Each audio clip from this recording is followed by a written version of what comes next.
Good morning. Sunday. I lost a yard. The house sold, and it was part of a set that I do for a guy here in town. But the one that I'm on right now, it's just not holding on the 2-week schedule. It's a business, and it can't be let go like this. Let me turn this around and I'll show you. So what I'm thinking is I need to advance that schedule and on this one, and that'll make up for not doing the other one. But 2 weeks is, in my opinion, is way too long on this in this time of year. Hang on. So I don't know if it shows up, but that grass is way too tall, and then it makes a lot of extra work for me for shrubs and stuff if I'm not coming every week.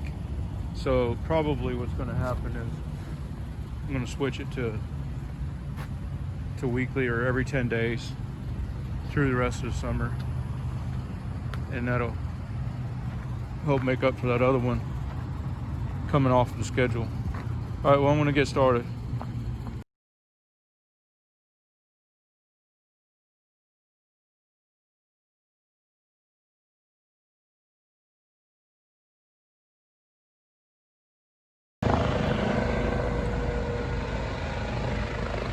So, I'm going to show you the knees of the elephant trees. I got a slow start today, so I'm not even pushing it. I didn't even get to sleep till after 4 o'clock in the morning. I don't know why. Well, I do know why, but I can't talk about it on YouTube or else I'll get banned. It was about a video I seen last night. But anyway, I don't want to get into that. There's the knees of the cypress tree, or not cypress, but the elephant trees, and they're smaller ones all through here. So what I'd like to know is how in the world are you gonna mow over that with your standers, with your non-adjustable on the fly deck? And if you're gonna raise the issue, well, we weed eat. Do you know how much acreage I'd have to weed eat if I couldn't lift on the fly? Or if your argument's, well, we just run it at full transport height, and therefore we don't need to lift the deck, and you wouldn't be able to lift any more than that anyway. Well, how are you going to make this clover look mowed then? How are you going to make any of it look mowed? Those are sticking up more than 6 inches, so why show up? Look at it, you'd have to weed eat this whole thing, this whole area. So not having a deck lift that's immediate, dynamic on speed and height, in other words, just a regular old foot operated manual deck lift that you still have your hands in control on the controlling arms to control your motion, your direction, and you have your feet there without losing any stability because your rear is still in the seat.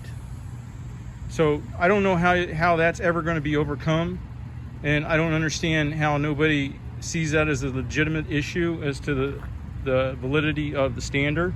Now, a lot of people say, oh, well, the stander's shorter. Okay, do my tires not touch almost the deck? Do this tire not almost touch the deck? How much is sticking out behind this tire? Less than the platform of a stander, unless you got a right where it's tucked in, or some of the other new ones where they're tucked in. But you still, if you're standing on a platform here, your butt's hanging out here, you have no advantage. And I'm tired of that being said. Oh, well, standers are shorter. Yeah, they're shorter than the modern mowers that they're designing, but they're designing those wrong.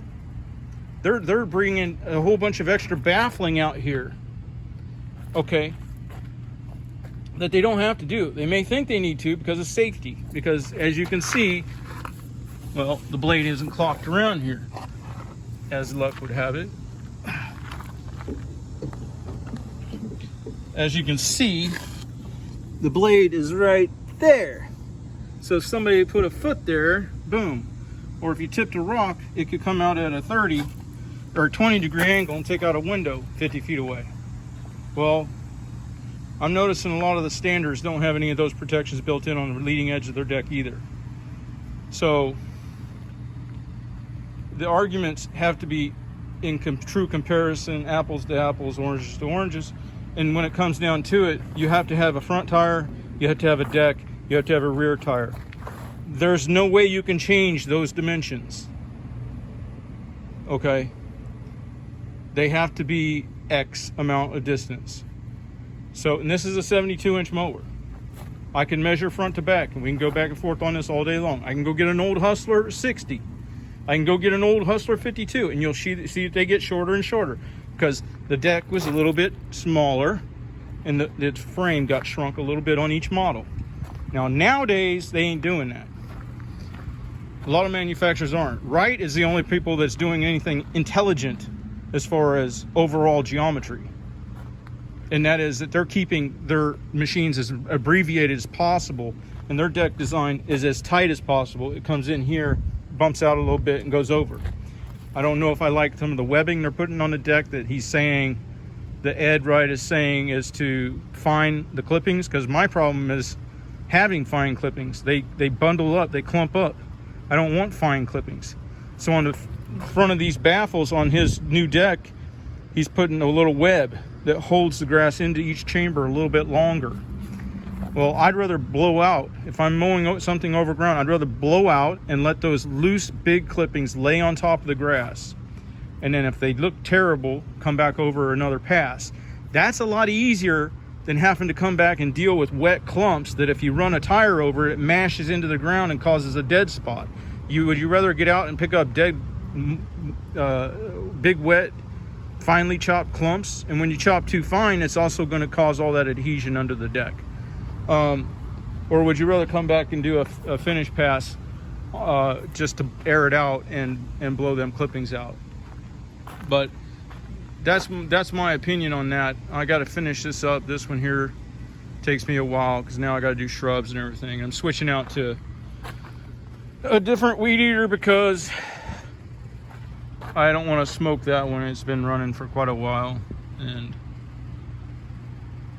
I got to get this finished up before it gets too hot. So we'll talk to you later.